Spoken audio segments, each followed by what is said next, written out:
We hope that you've enjoyed some stimulating conversation over lunch. Please carry on as we move on to this next section. Please welcome Joel Spoonheim, Director of Operations, Health Promotion from HealthPartners Unity Point Health. Many of us know from bitter experience how easy it is to make a New Year's resolution and how hard it is to sustain them. I fall into that camp as well. Fortunately, data science and machine learning are enabling a personalized approach which is effective in motivating people to make long-lasting behavioral changes.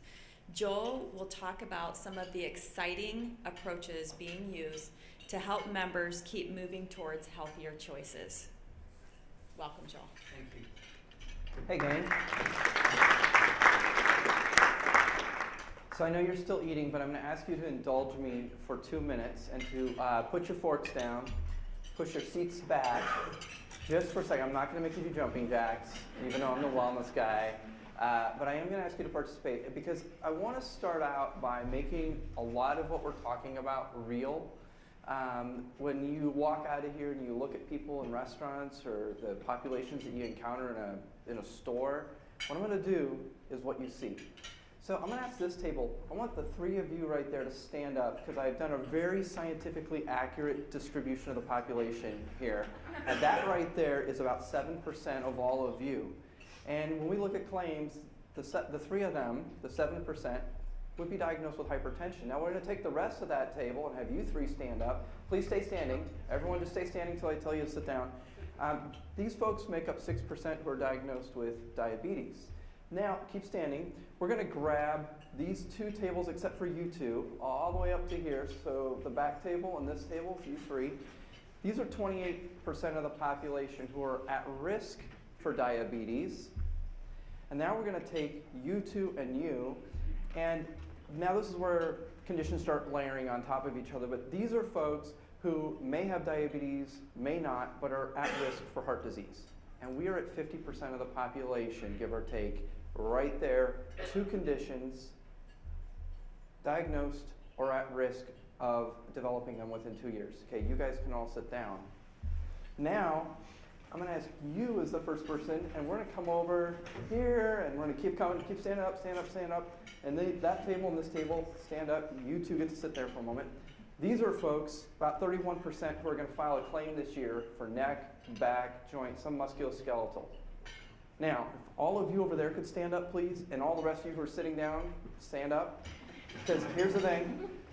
This is 31% are going to have the claim, and the rest of you are going to see them in pain, gimping around, or hear them complain about it. You can all sit down. One more. One more. We're going to start on the far end here, and we're going to come back all the way to right here. These four tables, please stand up. 40% of the population, when surveyed through a health assessment, will identify as having an emotional health issue. Now, of that, this table, that table, and the back table can sit down because only 15% are actually going to go file a claim for mental health support. And of them, all but one of you, sir, stay standing, the rest of you sit down. What's unfortunately true is that a very small percentage are going to end up in emergency care, but a bunch of them could have been treated in outpatient care. You can sit down too. The point here is we still have a huge stigma. 40% of the population is standing up saying, in the course of the year, I need help for an emotional health issue. Only a few are seeking help, and many are seeking help in a last-minute, last-resort way because they're afraid to go upstream and ask for help sooner. So I start with these big numbers because when I'm walking around in my worldview, I'm looking at the population saying, who am I bumping elbows with? And those are just 4 claim areas that I talked about. And we know there's a lot more things. If you think about your own life right now, you've probably had something else pop up either in your life that's a health condition or a family member's. So there's a lot more at play, but those are the biggies. What I want to do is talk about if we're going to actually get people to be activated, which I'll explain in a moment, we need to think a little differently. So a lot of programs out there talking today about engagement, and engagement is a step in many ways towards truly being activated. Engagement is doing something, but activated is being proactively committed to improving your health. Activation is, I am going to get up and do my stretches every day so I don't have a sore back, and things like that. So what we want to do is share with you kind of our approach. And the reality is, we all have bumps in life. And some of those bumps are little bumps, like a cold, and some of them are really big. This framework shows our approach to thinking about population health and the journey that people are on. And the curve that goes up and down is reflecting what happens when we start out. We start healthy. So on the far left end there is the beginning of time. And the left axis, the vertical axis, would be cost, which is a good reflection of medical complexity. So over time, you start healthy, then you hit a bump, and that bump is big or small, and then you return to some version of health, either something like what it was before, or that line coming straight out is you have a new normal, which is not what you were before, and some folks see the beginning of a journey of increasing complexity. So our goal as a health solutions organization is to ensure that employers are layering the right solutions to meet people where they're at in that journey. So at the base, you need a health plan that encourages and promotes preventative care and all the other access to core care. You also want to have wellness and coaching and access to things like EAP, because that can be a first line of defense for those folks who sat down when they needed help because they didn't seek care. But then some folks get more complex and they need disease management. They need help navigating diabetes or heart disease or something more complex. And then there are those who are in a really critical time and need case management to help navigate through many specialists and many locations and benefits and stuff. So depending on where people are at in that journey, there are all those solutions and more, Ahmed and others. The point is we want to make sure that people know what to use when, and that is what gets hard, and we're working to make that simpler. One of the ways we think about this is Google Maps. Google Maps is my trusted guide every day in my daily life. I work on the opposite side of our metropolitan area from where I live, which means I want to know the fastest way home during rush hour, but I also text with my wife before I leave the office to see which one of us usually has to make a stop to get the thing we forgot for dinner. And so then I take Google Maps and I say, I'm starting here, I'm ending there, and what's the grocery store that has the shortest detour time on my route home? And it tells me, because milk is milk. I can pick up milk anywhere. I want the shortest time. And it's my trusted guide based on my preference of where I'm trying to go and what I need. Google Maps also is helpful when I travel, because when I was visiting my sister in Chicago a few weeks ago, I walked out from the restaurant I was at, and I knew I was going to go to a museum, and I was like, well, how do I want to get there? I didn't understand how far it would be to walk, or to bus, or to train, or to Uber. And by Google Maps giving me choices, I was able to then pick what my preference was to get to my goal. So at HealthPartners, Unity Point Health, we're really thinking about what does it mean to be the trusted guide as people navigate the bumps in life. And that means that it needs to be personalized. People want stuff that's really relevant. They also want it to be simple. Like one of my favorite things that we have right now is a pharmacy transparency tool. So I have 2 young children, which means I use a lot of primary care. I also get a lot of prescriptions. And I love it that I can open up the app in my phone when the doctor says, where do you want this prescription sent? And I can say, give me a second. And because I'm not a doctor, I say, how do you spell that medication? I punch it in with my finger, and then it immediately says, here's the most affordable place near you right now to get that filled. That is amazing personalization, and it's convenient. And I can say, send it here, please. And it takes all of a minute or so. I also love, I'm one of those folks that needs to get a skin checkup every other year. Not every year. And heck, I don't know what you all, but if something's every other year, it's off my radar, unfortunately, in terms of my daily life. But I get this personalized reminder every other year saying it's now time, which is really helpful. Again, very obvious, very simple, but it's personalized. So our goal is to bring that into even more application today. So let me show you some stuff that we're working on. We're working on personalization, and that's where I'm going to spend most of the rest of the conversation. Personalization isn't something new to HealthPartners. When we first started 60 plus years ago, if you wanted to understand what your health benefits were, you picked up the phone and you called. And when the internet was invented, then we built a website and people could find their benefit information right away. Very transactional though. I need to know this, personalized information came back. Our goal is to move from just a transactional relationship, which is you asking for something, we giving it to you, to something that's relational. Relationships are around trust. And so what we're using is technology to meet that need around trust. So we look at we look at each person individually. And so here you look at the top of the screen, you got Brad. Brad's primary health opportunity is his heart health, but his personal priority in the middle column is cost. And what we know about Brad is he likes to talk on the phone primarily via text. Now you compare that to the person on the bottom, Stephen, whose health opportunity is to improve his weight, but time is of the essence to him. And he's a consumer of information by getting on the computer and just wants to read, and make decisions that way. And then the last person is Christy in the middle. So we know that Christy is really good about getting her preventive screenings every year. But you know what? She doesn't have a primary care clinician. And we know that people who have a primary care clinician cost a lot less. They have fewer surgeries and fewer emergency visits. So there's a real opportunity for us to get her to connect to a primary care physician. And the thing about Christy is she actually reads paper mail, not electronic. And so that's her preferred mode of communication. So our work around personalizing our engagement and activation of Christy was to try to connect her to a primary care physician. And so we put her into what we call a personalized primary care campaign. Now, based on what we knew about her versus others like her, we sent her a paper letter. We also, based on her plan design and other preferences like language or things that matter to her, we were able to assign her doctors that were in her network near where she lived to make it as convenient for her to seek out that care. So we're able to leverage all these different things we know about her to get her to take action. And in fact, when we ran this campaign for an employer with 4,000 employees, 20% of them actually ended up visiting a primary care physician. So this is going from 0 to 20, a huge improvement. And of them, 30% actually went to one of the 3 recommended right near them, which means we made it easy for them.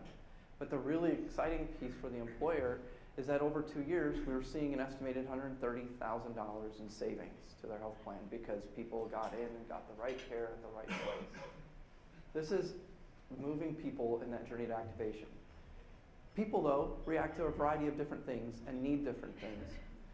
Some employers are obviously working to engage their employees in being more activated and taking care of their wellness or their well-being. And so they incentivize it. And so HealthPartners has a health assessment that we've used for years. It's claims. It's been tracked to claims so that we know when we're seeing what people are reporting, we can validate where is this going for them. And one of the cool things is we have the ability to very accurately predict the likelihood of people getting heart disease or diabetes within 2 years based on the way they answer 30 questions. So Christy, being encouraged by her employer to do a health assessment, filled in her information. So these are her answers. And here's what she told us. She said, yeah, my nutrition, I'm like most people, I don't eat my fruits and veggies. She also said I'm dealing with some stress and my weight's not great, but you know, I'm getting a fair amount of physical activity, my sleep's okay, and I'm not smoking. So this is the quick snapshot of what she told us. But here's the thing, as an integrated organization, we also happen to know what her claims history is. And what we know about Christy is she has diabetes. We know she's not taking her medication on a regular basis or filling a prescription, and so she's not managing her condition well, which is also leading to emergency room visits. But the other thing is a number of these emergency room visits could have been handled at a much lower cost of care. They could have been actually dealt with on Virtual or in a primary care environment, but she's waiting until the last minute. So we take all that information, and this is the exciting thing that I really am pleased to share with you today, is this very simple looking website is a result of 4 years of work, of taking pilot after pilot, like that personalized communication campaign and many others, and I'll talk about a couple, and trying to create a simple experience, like a Google, a trusted guide, or like an Amazon Prime that already knows you. And so that when Christy goes in to see, well, what am I going to do to earn my incentive? It's way more than that. In fact, if you look, it says welcome, and right below that, it says the highest value programs. Based on what we know, the thing that we can do is right away, instead of giving her the same menu as everybody else that's in her employer group, her menu of activities to earn an incentive is personalized. So the first thing you see there is go for fruits and veggies, and the second is a stress tracker. So things that are going to drive behavior change. Now, it's not just another behavior change program as well, because one of the things we did is we stepped back to say, look, neuroscience is changing our understanding of how to help people form healthy behaviors, healthy habits. The old mantra of do it for 12 weeks and it's a habit, that's been debunked. It isn't true. And in fact, there's a lot more that we need to do. So all of these programs are leveraging emerging neuroscience around behavior change to be multimodal to reflect how each of you as an adult and the people that we all collectively serve learns new behaviors. So it's a variety of learning tools over time that then can lead to sustained behavior change. So a lot of innovation, both in terms of what's being shown here, and of course, things that might be male-oriented are not shown to females. Non-smokers don't see smoking cessation. So it's both prioritizing what's being shown, but also choosing only what should be shown based on what we know about that person. Okay, so that's wellness, kind of normal, but here's where it gets even more exciting is we know that she has unmanaged diabetes, so we're going to start reinforcing other messages that she's getting from telephone calls or perhaps letters, and reminding her to call her nurse to get help managing her diabetes. And then we have online care because she has been spending money in ways by going to the emergency room that could have been avoided. The power of an integrated solution like this is also right there where she is going in for that one-stop shop support, looking for health plan benefits, finding care, etc. We're making it simple and easy for her to get all these reminders. And in fact, some of these things are moving increasingly into our ability to incentivize the disease management that will help people manage their diabetes or heart disease better. For sake of time, there's a ton of other innovations that I was hoping to get to, but I want to just close by saying, 5 years ago I joined HealthPartners after having worked for one of the standalone wellness vendors for a long time. And one of the reasons I came to HealthPartners was the ability to work in an integrated space. I was really excited to be in a place where we don't see silos of like, that's a disease management person and here's a behavioral health person. We actually move our members back and forth to where they need support. And the 26, 27,000 of us that are doing this work show up every day really committed to being innovative. I was really amazed when I was looking for a place to go work about the consistent reputation of innovation and collaboration at HealthPartners, and I've seen that and I've experienced it.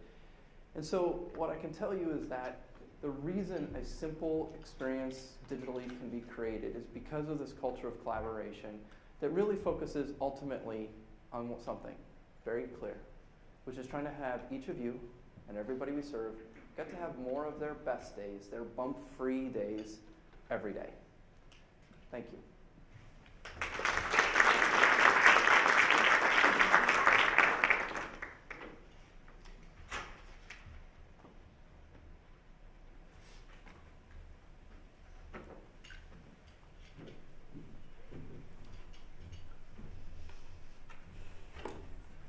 So now we've reached the day's finale, the closing keynote. Now we're going to focus on one area that's particularly important to us, and that's mental health. We know that emotional well-being contributes to mental health. Unfortunately, mental health can be hard to talk about, much harder than things like diabetes or heart disease. But we are committed to changing that here in Iowa through our work like our Make It Okay campaign, which Doug mentioned earlier and Cheryl Harding has been spearheading. Make It Okay is a campaign to help our communities to begin to think about how we might start changing attitudes and negative perceptions of mental illnesses. Community education and conversations are conducted throughout the development of a network of Make It Okay ambassadors. While it may seem an overwhelming task, there are 3 core components that each and every individual can start doing. And those are learn, talk, and share. Learn about what stigma is, what its impact is on those who suffer from a mental illness, and some of what basic diagnoses and symptoms are. Talk about mental illness and learn how to talk to people with mental illness. Knowing what to say and what not to say is key in breaking down stigma. And finally, share. Sharing knowledge is power, and sharing what we learn. We will only help to improve the way we continue to talk about mental illnesses. We know it's good to talk about mental illness and emotional well-being, and so does our keynote speaker, John Moe. John has entertained, educated, and inspired local and national audiences for years, and he's made us laugh a lot too. As a humorist, writer, and public radio host, John's work is extensive. He has hosted Marketplace Tech, created and hosted Wits, a national sketch and variety show, and most recently hosted the podcast, The Hilarious World of Depression. The podcast features conversations with top comedians who talk openly and even laugh about a serious disease they've dealt with themselves. John's passion for mental health helps weaken the grip depression has on so many, and that's why his message for us today is so important. Please join me in welcoming John Moe.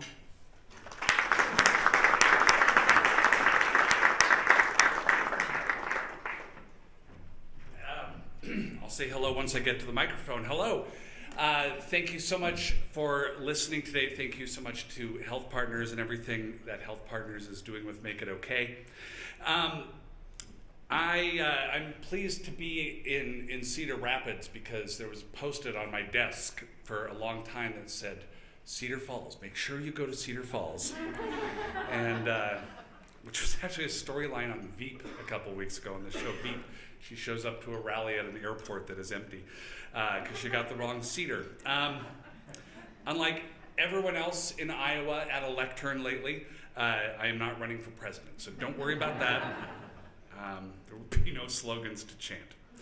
I am John Moe, and like a lot of people, more than you might know, I deal with a chronic mental illness, the illness of depression, major depressive disorder. And like a lot of people, more than you might know, I am able to laugh and joke and have a great life and spend time with my wife and my kids and do well.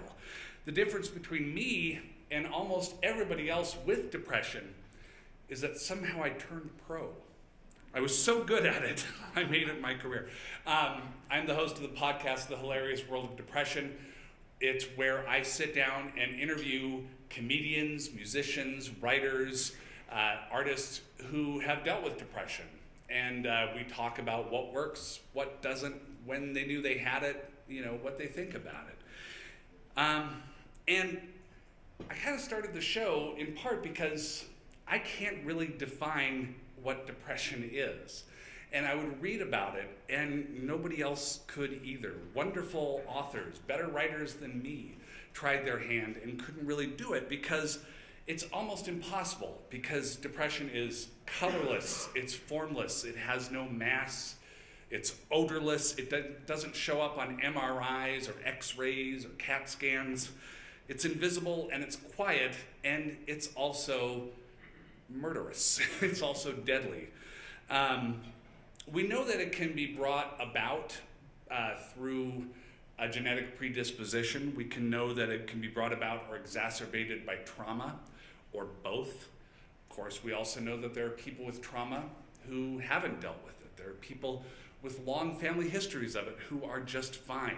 There's so much that we don't know, and yet we must venture forth anyway to try to help people and to try to save people and to try to save lives.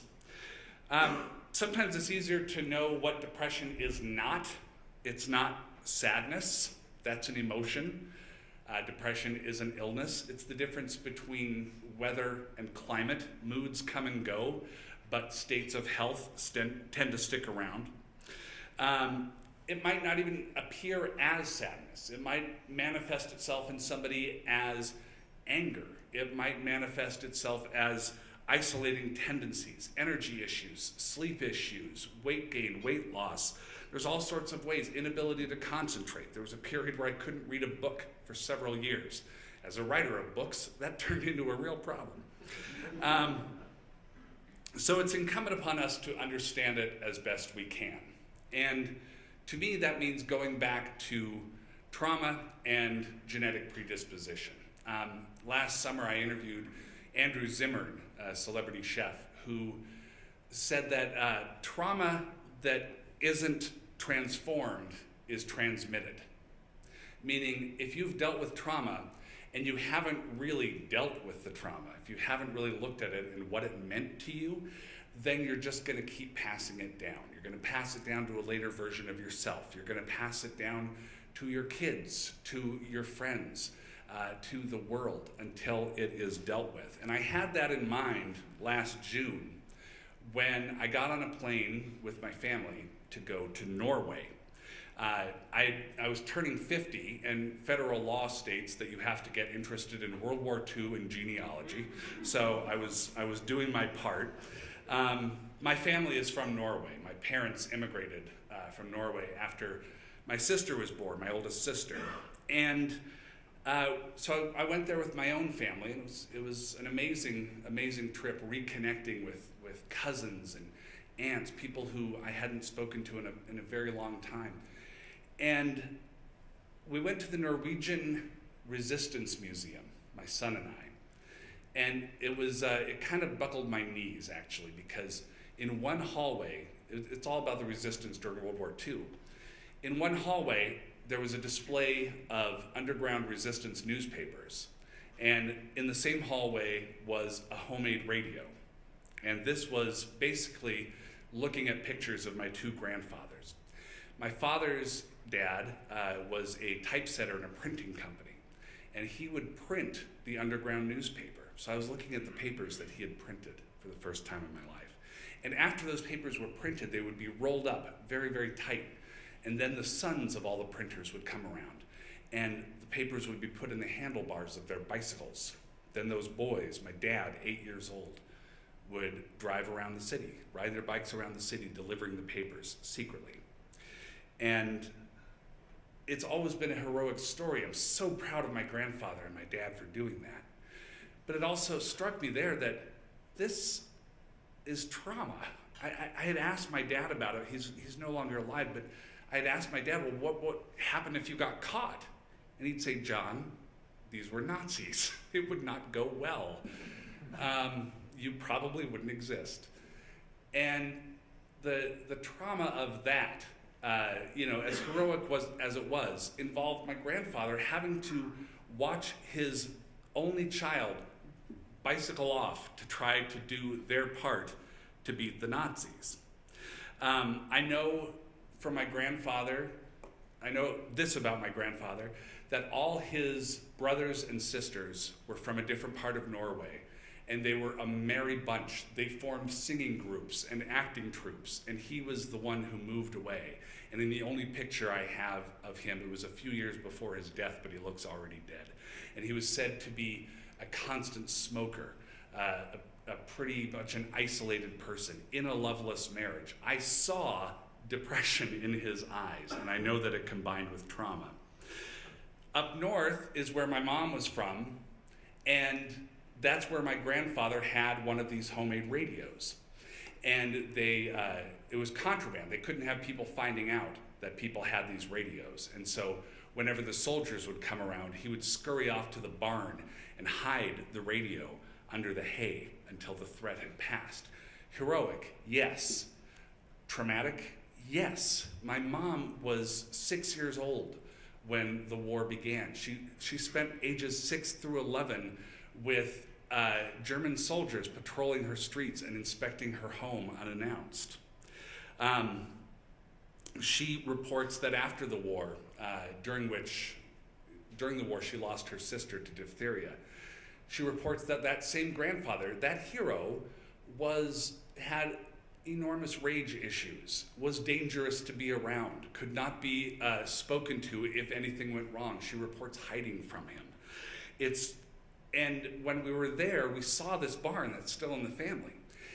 And it was wonderful, and I was so proud that he kept that radio. It made me proud to have spent my career in radio. But I also know what that did to him. And as we spent time up there, and I talked to my cousins, and I talked to my aunt, who's now 88, and I would say, well, what's the history of mental illness in the family? And they would make references to long ago relatives who had taken their own lives. And they would not make references to current relatives, sometimes at that table, who had attempted to take their own lives. It was kept quiet.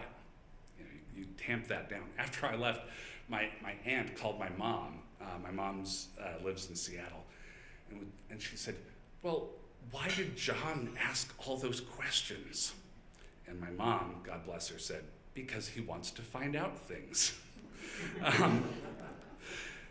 So with this history of depression and trauma, my parents meet, they fall in love, they get married, they look around, they say, let's get out of here. Let's do what we can to transform our trauma and our depression. They don't say that. They don't know what those words mean.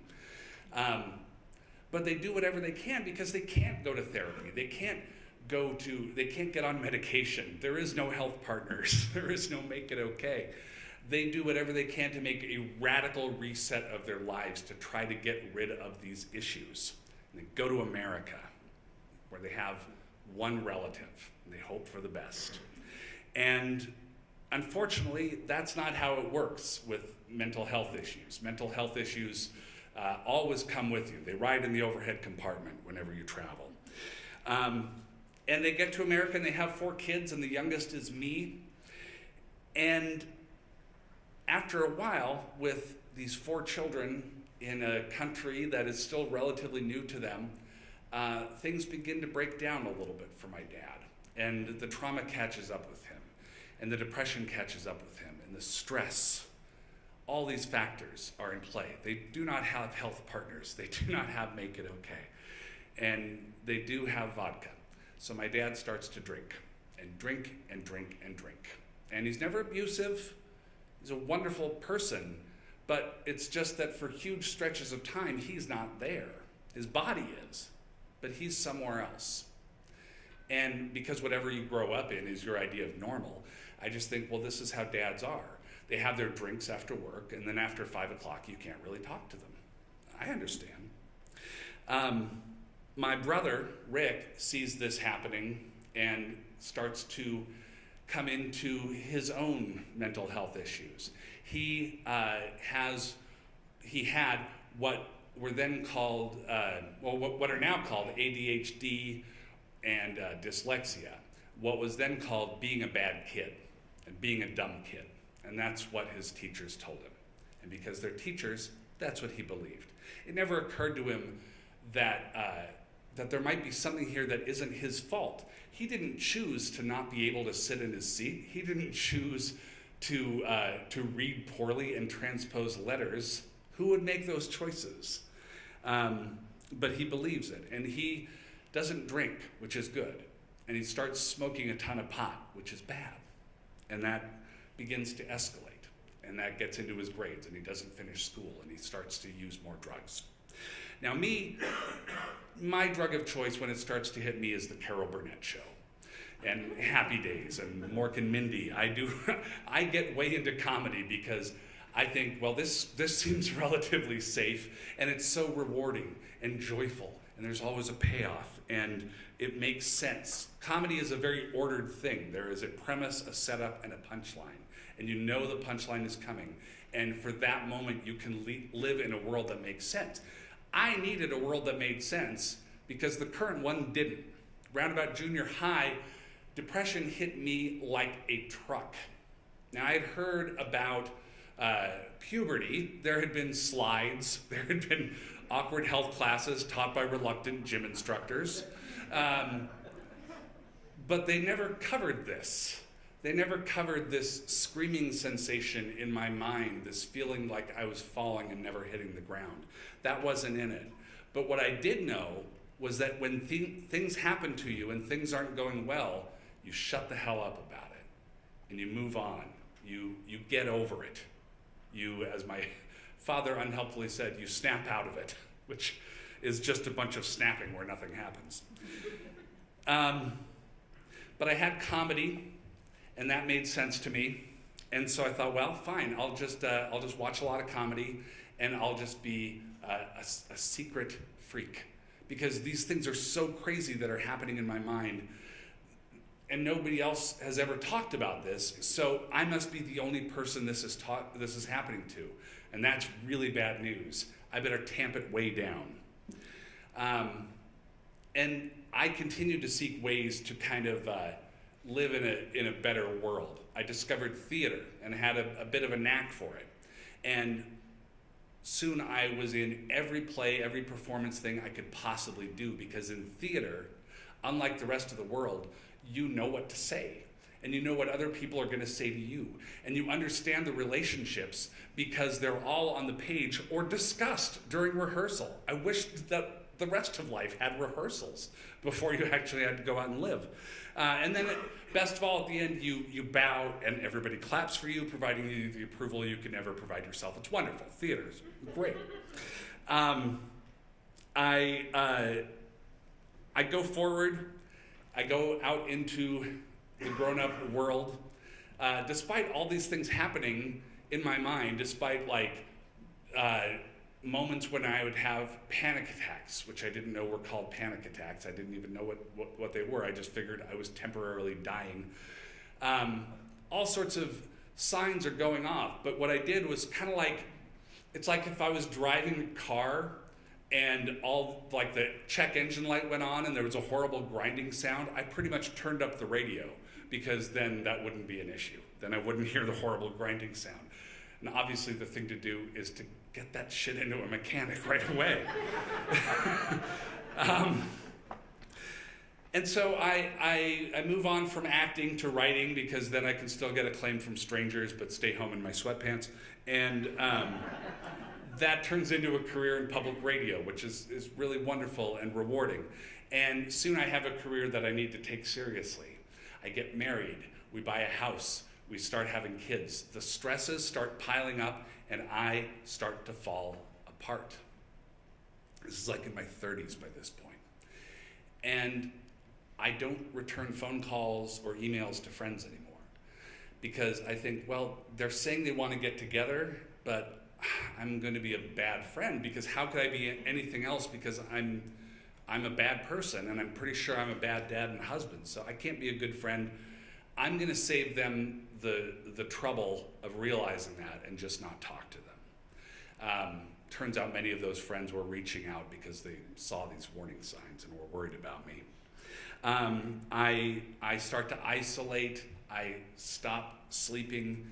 I'm running into all sorts of problems. I get these impotent fits of road rage, which is sort of like the road rage where you get in fights with people by the side of the road, but I'm saved by being a physical coward, so I stay in my car. It's cowardice was a wonderful thing for me. But I'm falling apart, and I think that I'm still keeping it secret. But here's one thing that I did that was really smart along the way. I married well.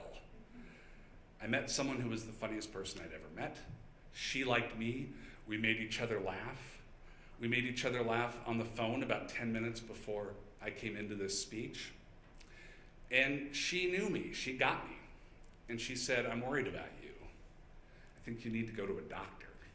I'm like, "No, I don't need to go to a doctor. I'm just stressed." And she's like, "Yeah, you've been saying that for years, and it's getting worse." And I said, "Well, I don't, it's not worth it." And here's what I meant by not worth it.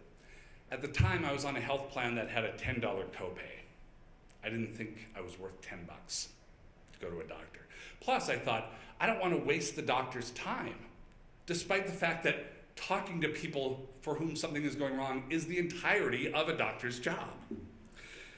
She said, "Okay, well, you don't love yourself enough to do this. Okay, do you love me and the kids?" And I said, "Well, more than anything. She said, okay, great, do it for us. So I did it for them. I went to see Dr. Michael Kovar in Seattle. You tend to remember the names of people who save your life. And I went in there, met him. He put me through some tests, and he asked me some questions and checked a few things. And afterwards he said, okay, well, congratulations, you're depressed. You have major depressive disorder. And I said, oh, come on. How can you tell that by just me taking these questions and these tests and everything?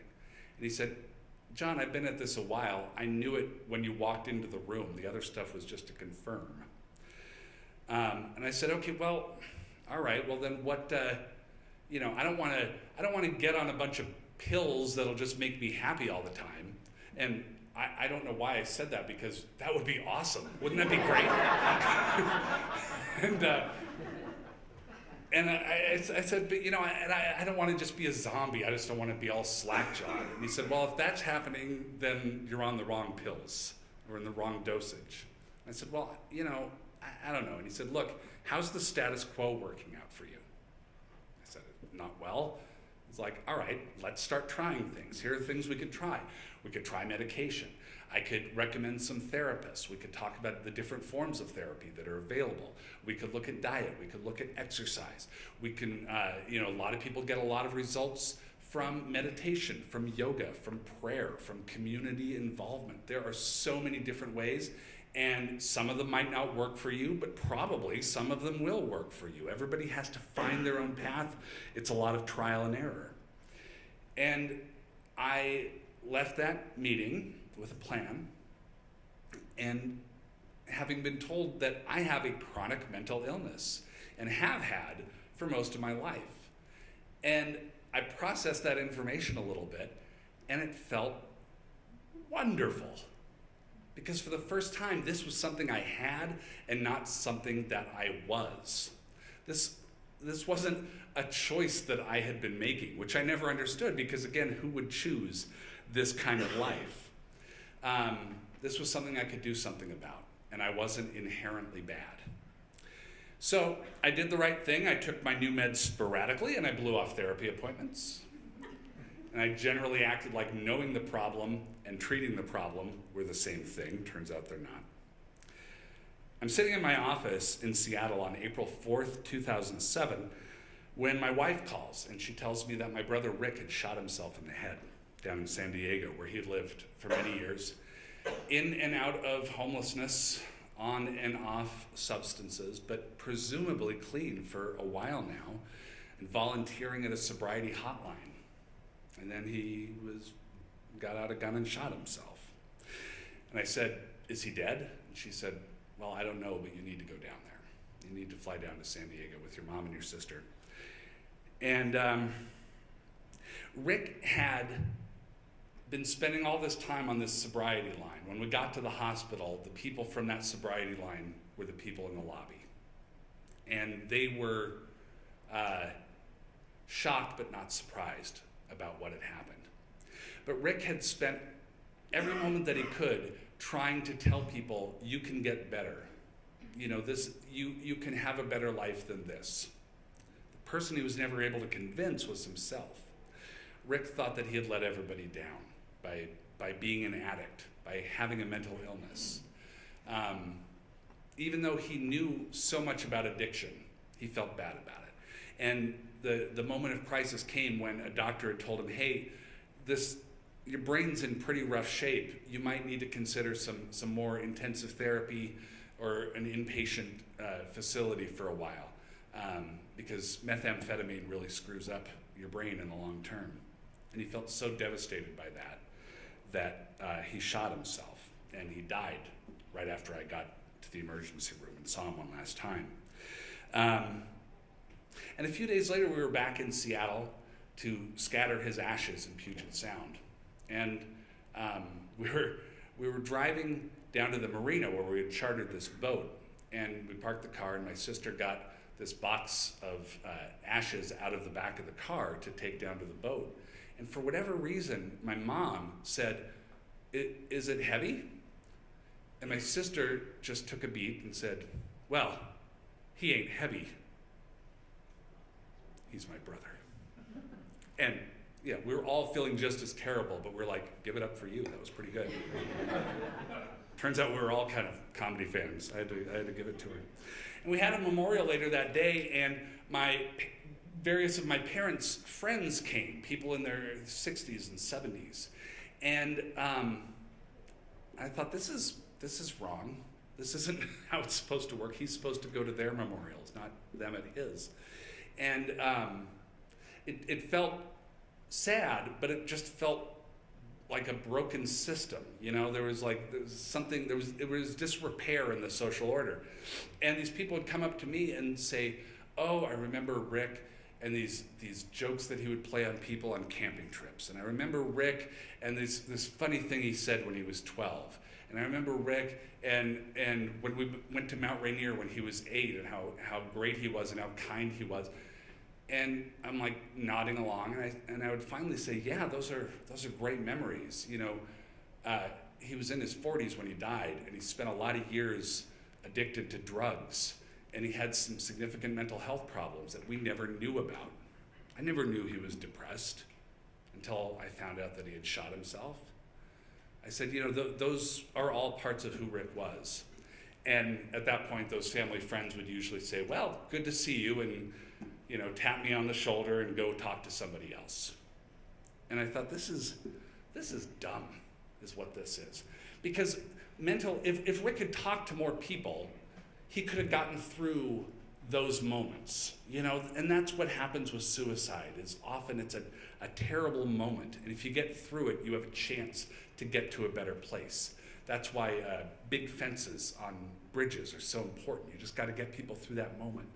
And I thought if he could talk to people, he could have gotten through more of those moments. And if he had talked to more people, he could have gotten healthier. It's not a guarantee, but it would have given him a better chance. So, when we talk about suicide, like an obituary in the paper will say, so-and-so died suddenly at home, or died unexpectedly. And it's code for suicide. And it's discrimination against mental health, mental illness. Because we all know what that means. And we also take from that code that the way he died was shameful. We're not going to name it. It's too upsetting. It's bad to have those things. But we don't offer any help. And I thought, if we could talk about it more, we could make things better, but we're choosing to talk about it less. That's just dumb. Like, we could do something about this. There's a house on fire and we all have hoses, but we just don't want to be upsetting to the house by spraying it with water. It's no good. Now, not long after that, my family and I moved to Minnesota, kind of hit the reset button ourselves. And I started writing about things because I thought, if no one else is going to be a loudmouth, I'll be a loudmouth. I'll talk about it. That's fine. I talk all the time anyway. I'm the world's worst Norwegian because I talk almost constantly. And I wrote about it. And I told people, if you have this, it's a potentially fatal illness. I know this. So get to a doctor, get help. If you break your leg, you're not going to say, well, I don't want to upset anybody. I'll just sort of hop on one foot for the rest of my life. No, you go get help. Because I said when Rick died, that bullet didn't stop with him. It kept ricocheting off of everybody that he knew, my mom, my sisters, me. It ricocheted off all those people at the Sobriety Hotline. It ricocheted off his daughter, who was 2 months from being born when he died, his only child. And I said, we need to start handling mental illness the way that we handled litter and drunk driving and smoking. We can do this as a society because we've done it before. In the 1970s, parks looked like ass. People were just throwing things all over the place. And we said, we don't want this anymore. Let's throw things away. And it didn't solve it, but it got a lot better. When I was learning to drive in the mid-1980s, that's when the Mothers Against Drunk Driving campaign was first getting started. I was getting my driver's license, and someone explained to me, if you drink before you do this thing, you're much more likely to kill yourself and others. And that was perfectly clear to me, and I said, oh, okay, I won't do that. And it's gotten better. Hasn't been solved, but it's getting better. Smoking, same thing. You know, here's something, if you don't smoke this, you'll have less of a chance of dying of lung cancer. Makes sense. I don't know who's in charge of putting these things on the docket, if it's the Illuminati or Beyonce or what, but I want mental health on there. So I started doing a lot of that. I started talking about myself. I opened up about myself and my own struggles with depression, which predated my brother's death, of course. And I kind of expected people would be not so sure about me anymore, that I would get fewer professional opportunities, that I would be an embarrassment to the public radio company that I work for, Minnesota Public Radio. Instead, people from that company came forward to thank me and to stand behind me and to be proud of me. And I started hearing from people who said, because you've come out and said this, I'm going to make an appointment with a therapist, and I'm going to give this one more chance. I'm going to go back to my doctor because my medications didn't work for me, but I think maybe some medications could. I started getting all this response, way more than all the fart jokes I'd been tweeting or whatever. Like, people were roaring in approval at this thing. Now, a few years ago, I was in a position where I needed to make a new show. A show called Wits that I had co-created and hosted had ended, and I wanted to still have a job. And so I had to think of a new thing, like a podcast. And so I did the thing where you need to make dinner, right? You look in the cupboard, you look in the fridge, you see what ingredients you have to work with. And I thought, okay, when I talk about depression, it creates a big response. And it creates a very positive response. I've touched a nerve. I'm talking about something that a lot of other people haven't talked about. And that's when I knew that I'd also moved to the upper Midwest, because, oh my God, no one's talking about this. And I thought, okay, so I have that. I have a lot of comedians that I know, and a lot of musicians that I know, and publicly or privately with me, a lot of them have talked about their struggles with depression. And I thought, well, what if we do something with that? What if we have comedians talk about depression?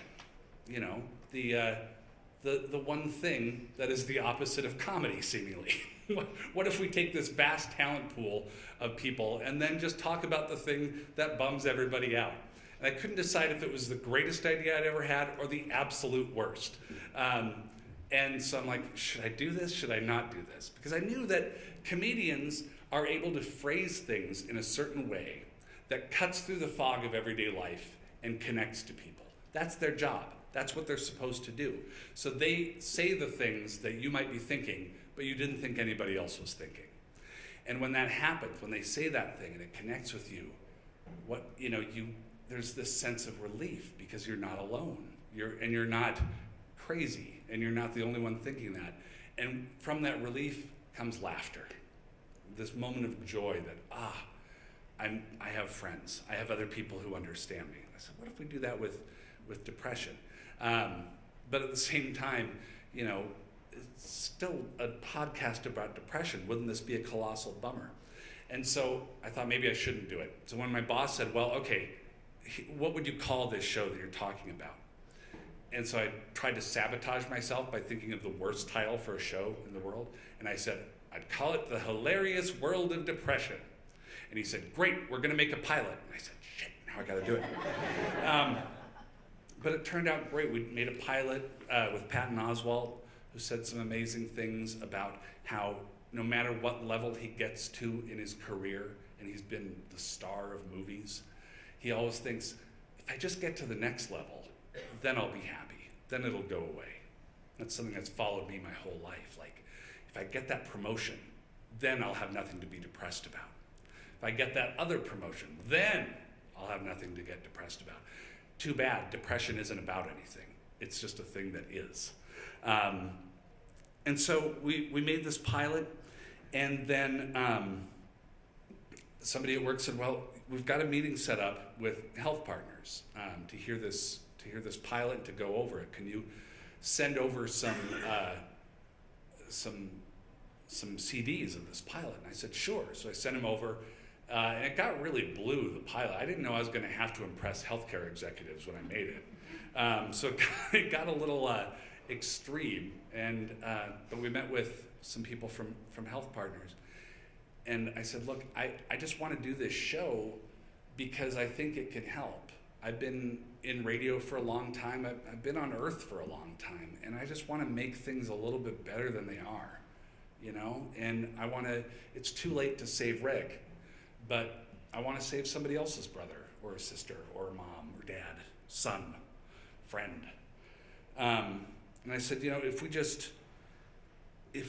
get this out there, if we get these conversations out there, I think it'll help. And, you know, we could get doctors from the Mayo Clinic who are brilliant and who could explain the neurochemical aspect of depression, you know, or we could get Maria Bamford or Peter Sagal or Dick Cavett or some of these people. There's no shortage of comedians with depression. And I said, you know, it's like when my kids have an ear infection and they need to take antibiotics, and when they were like really young, and they didn't want to take the medicine because it's gross. But if you mix it in with a little bit of strawberry ice cream, then they're just eating ice cream. And I said, the comedians are the ice cream, you know, and we'll deliver medicine to society this way. I just want people to talk about it. So tell me about Make It Okay, I said. And they're like, well, it's a site, it's an effort where we try to demystify mental illness, where we talk about what it means, what it doesn't mean, what to say, what not to say, stories from regular human beings who've been there and gotten better and struggled, gotten better some more. And we're having, you know, people, we just want to help people, and we need more eyes on it. We need more attention brought to it. And, you know, we're looking to sponsor a show. And it was this moment of like, you know, perfect serendipity. It was like a birthday cake of a meeting, like, oh, how delightful. So HealthPartners agreed to fund season 1 of the show. And so we put the show together, the show launches, and, you know, we're all thinking maybe we get 200,000 downloads and feel good about ourselves and then move on to other projects. The show launches, and within the first day, my producer says, hey, we're number 39 on iTunes. I'm like, 39 in what category? She said, no, on iTunes, on all of iTunes. I'm like, ooh, top 40, Casey Kasem, awesome. And then later that day, we're number 18. And then we're number 12, and we keep climbing the charts until we are the number 2 overall podcast on all of Apple, or among podcasts where no one gets murdered, number 1. And we find out from HealthPartners that Make It Okay traffic, because we talk about Make It Okay on the show, has like quintupled as a result of this show. And we get renewed for a second season the day after we launch our first season. And I'm kind of surprised because I'm like, all right, well, you know I'm handsome and that comes across in my voice, but I really thought, you know, how many depressed people are there to download podcasts? What I failed to take into account was that if you're not depressed, you know somebody who is. And if you think you don't know somebody who is, you're wrong. If you aren't depressed, your parent is, or your child, or your friend, or your neighbor, or your coworker. It's all around you. And a lot of people, a lot of people were comedy fans who wanted to go a little deeper with their favorite comedians. But a lot of people just wanted to understand it more. And it started to spread because people started to send it to each other. Word got out and word got passed around. And then we started hearing from people in a deafening roar. Press. I was interviewed in Time and The Guardian and in Mother Jones, USA Today, and we started winning awards. And we started hearing from therapists and psychiatrists and GPs who were recommending the show to their patients. And I explained in the show, I'm not a doctor. I have no social work training. I was a theater major, and I was pretty good at talking. That's about all I can really recommend. But the conversation, it turned out, was enough. We treated depression on the show as something that wasn't a secret. Because honestly, in working on the show, I had forgotten that it was. It completely slipped my mind. When you work on something, 8 hours a day, intensive interviewing, intensive listening, you just, and you have to talk to your producers and your engineers and everything. You forget that it's a secret. And in a way, we're kind of modeling what we wanted from the rest of the world by talking about it openly. And at first, it was sort of hard for me to listen to all this stuff all day long. You're spending all day editing a discussion about somebody's lowest personal moments. And then I thought, there's good news in here, though. And I began to realize that all open discussions about depression were comeback stories. By sharing this information with me, by sharing these experiences with me and with the rest of the world, it was improving the person who was speaking. And there was such a hunger for that on their part. It became pretty easy to book guests, not just because a lot of artists are depressed, but because there was a hunger to be a part of it. In our second season, we interviewed Jeff Tweedy of the band Wilco. And it was an amazing experience for me. It's my favorite band. And I got to go down to their rehearsal space where they'd recorded all this music and talk to this guy who is, one of my musical heroes. And I asked him off the mic, I'm like, I gotta ask, we're not paying anything for this. Wilco is more famous than our podcast is. I don't see what you have to gain from doing this. I'm really grateful.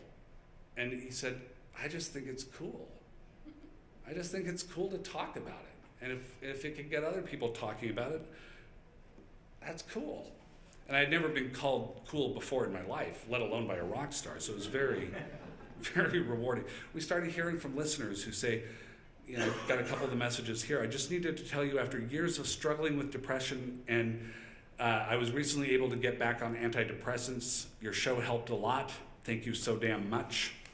I just wanted to drop a note that I saw a therapist for the first time yesterday and to acknowledge your contribution to that effort.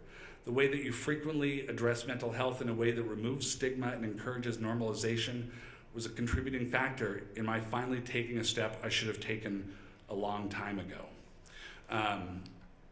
I decided to give medication another try after hearing others have found it to change their life around for the better.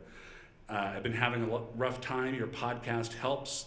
Thanks for bringing depression to the light. You're a real lifesaver, truly.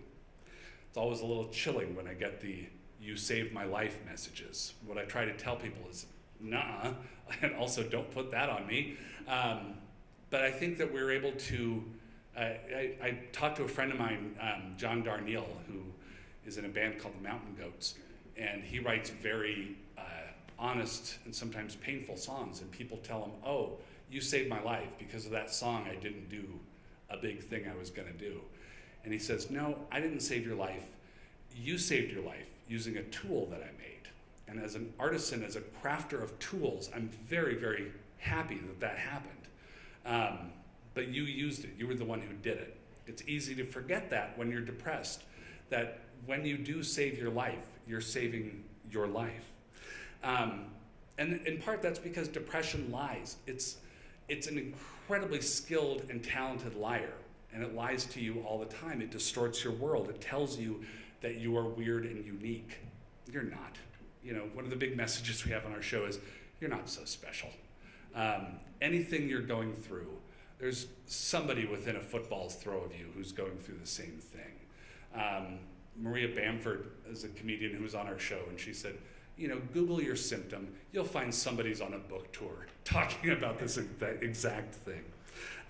Depression lies and tells you you're inherently bad, that no matter what you do, you're bad at the core.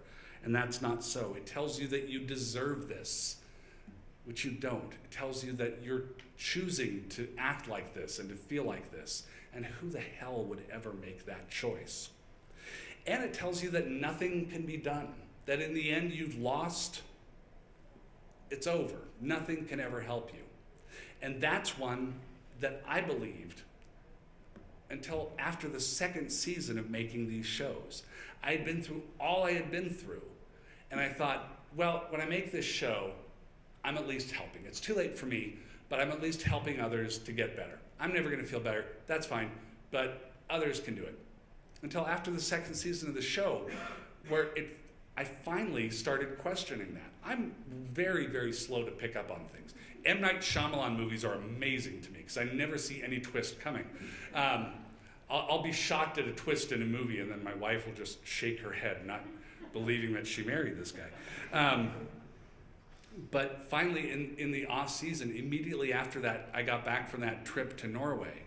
And as we started to ramp up season 3, I got into a therapist through HealthPartners.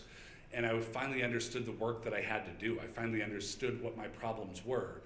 And I told her, okay, I want to get very aggressive about treating this. She said, okay, buckle up, let's go. And fortunately, I'm in the best mental health shape of my entire life right now. So before I go, a bit of homework for you.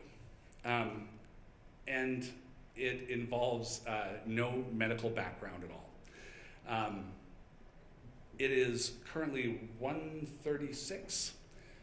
By tomorrow, by Thursday at 1:36 p.m., I want you to reach out to 2 people who you know, friends, family, coworkers, neighbors.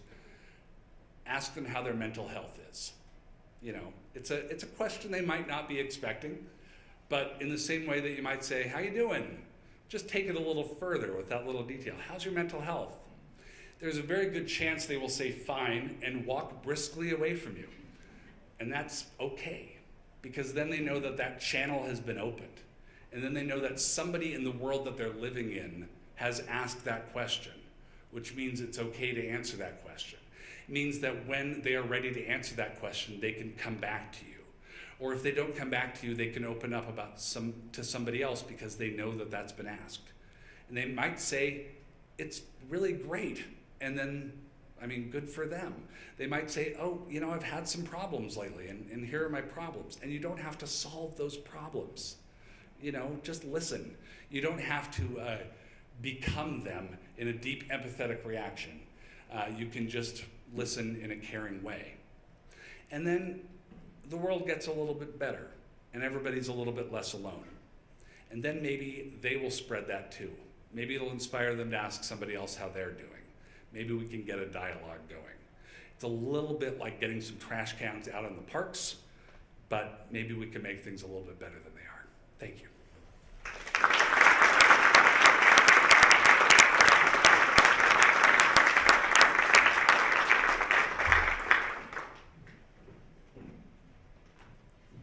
Thank you, John. Thanks for sharing your story with us. Your commitment to changing the conversation around mental health is inspiring and so necessary. You've given all of us a new way at looking at challenging topic and made it easier for us to talk about. We hope we've brought the theme coming together to life for you today. We strongly believe that when many stakeholders collaborate to build a culture where people flourish, businesses flourish as well, with reduced costs, higher profits, and better reputations. That's our goal, to work with you, your teams, and your clients to build strategies that help people, businesses, and our communities flourish. Thank you all for joining us today. As I said at the outset, we provided a day filled with good, thought-provoking conversations and useful information you can take back with you. As always, thank you for your partnership with us and your trust in HealthPartners Unity Point Health. One last thing. Soon you'll receive an email from us with a follow-up survey about your experience here today. Please complete that survey and send it back. We take a close look at every comment, and we want to ensure that we incorporate that into future sessions. We look forward to seeing you soon. This is not intended to be a one-off, but rather the start of a long and fruitful collaboration. Thank you, and good afternoon.